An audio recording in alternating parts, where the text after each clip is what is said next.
இன்றைக்கு பகல் 1 மணி அளவில் பாராளுமன்றத்திலே திரு ஸ்ரீதரன் அவர்களுக்கும் திரு செல்வம் அழைக்கநாதன் அவர்களுக்கும் எனக்கும் இடையிலே ஒரு சந்திப்பு மேற்கொள்ளப்பட்டது.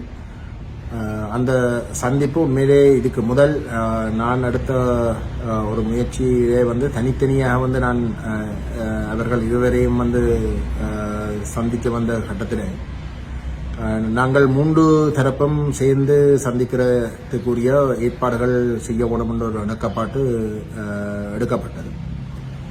அந்த அடிப்படையில் இந்த 3 கட்சிகளுக்கும் இடையிலே ஒரு சந்திப்பொண்டு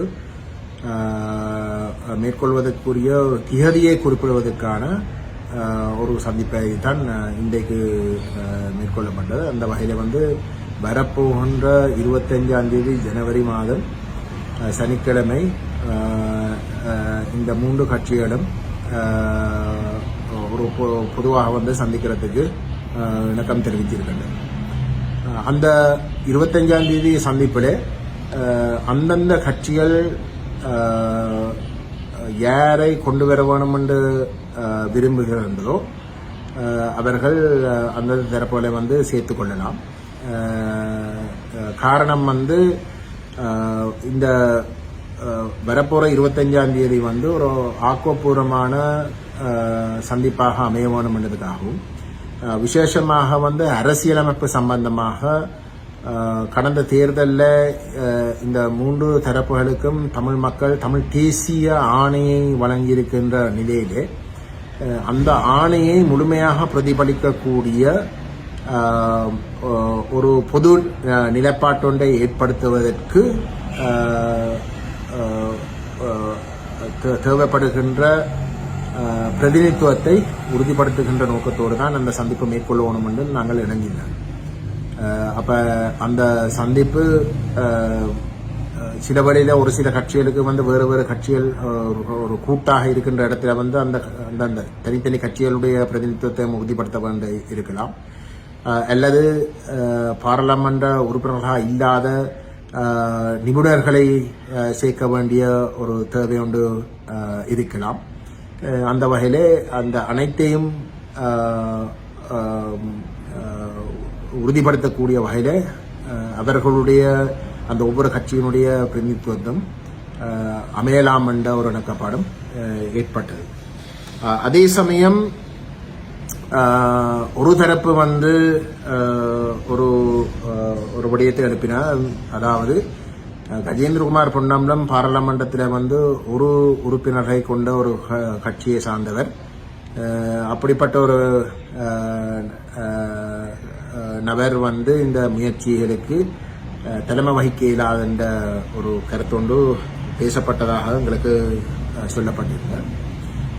அந்த இடத்துல நான் தெளிவாக சொன்ன நான் எந்த ஒரு இடத்திலையும் நான் இந்த முயற்சிக்கு தலைமை வகிக்கிறதாக நான் எந்த ஒரு இடத்திலையும் குறிப்பிடவில்லை. அதே போன்று இந்த முயற்சிக்கு நான் தலைமை வகிக்கிறதாக ஊடகங்கள் கூட எந்த ஒரு இடத்திலையும் தாங்களாகவே அப்படிப்பட்ட ஒரு பட்டம் எனக்கு கொடுத்ததாகவும் கிடையாது.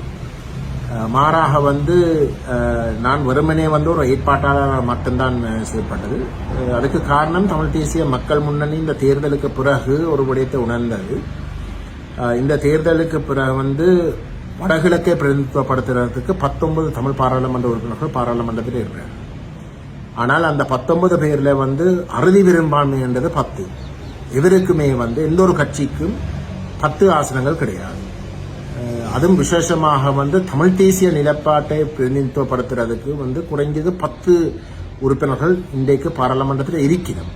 தமிழரசு கட்சிக்கு 8, ஜனநாயக தமிழ் தேசிய கூட்டணிக்கு 1, தமிழ் தேசிய மக்கள் முன்னணிக்கு 1.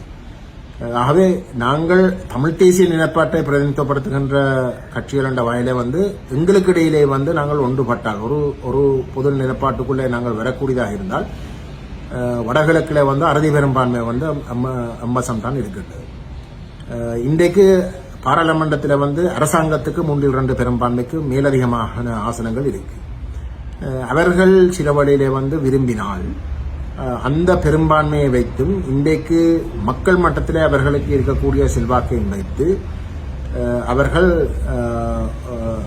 ஒரு ஒற்றையாட்சியை ஒரு புதிய ஒற்றையாட்சி அரசியலமைப்பை தமிழ் மக்கள் மீது திணிக்கிறதுக்கும் விரும்பலாம். அப்படி திணிக்கிறதாக இருந்தால் அவர்கள் காலம் தாமதிக்காமல் அவசரமாக பல விஷயங்களை சாதிக்கிறதுக்கு விரும்புவார்கள். அந்த வகையில நாங்கள் அந்த அவசரத்தை விளங்கி கொண்டு நாங்கள் இந்த இணக்கப்பாட்டை ஏற்படுத்த வேணும் என்ற விளக்கத்தோடு தான் நான் இந்த முயற்சிகளை ஒரு ஏற்பாடு செய்யறதுக்கு முன் வந்தேன். ஆகவே அந்த அவசரத்தையும் அவசியத்தையும் விளங்கி கொண்டு இதேசத்திடன் நேர்மையாக இந்த விடயங்களை கையாடுறதுக்கு வேற எவரும் முன்வர தயார் என்றால் தமிழ் தேசிய மக்கள் முன்னியை பொறுத்தவரையில நாங்கள் ஒத்துழைக்கிறதுக்கு தயார். அது நான் தான் இருக்கணும், இல்லாட்டி எங்களோட அமைப்புண்ட ஒரு உறுப்பினராகத்தான் அது கட்டாயம் இருக்கணும் என்ற எந்த ஒரு தேவையும் கிடையாது. இந்த விடயமும் கூட வரப்போகின்ற 25ஆம் தேதி 3 தரப்புகளும் ஒரு முழுமையான தூதுக்குழுக்களை கொண்டு சந்திக்கிற அந்த சந்தர்ப்பத்தில் நாங்கள் இந்த விஷயத்தை ஆராய்ந்து முடிவெடுக்கலாமாகவும் நாங்கள் இறங்கியிருந்தோம்.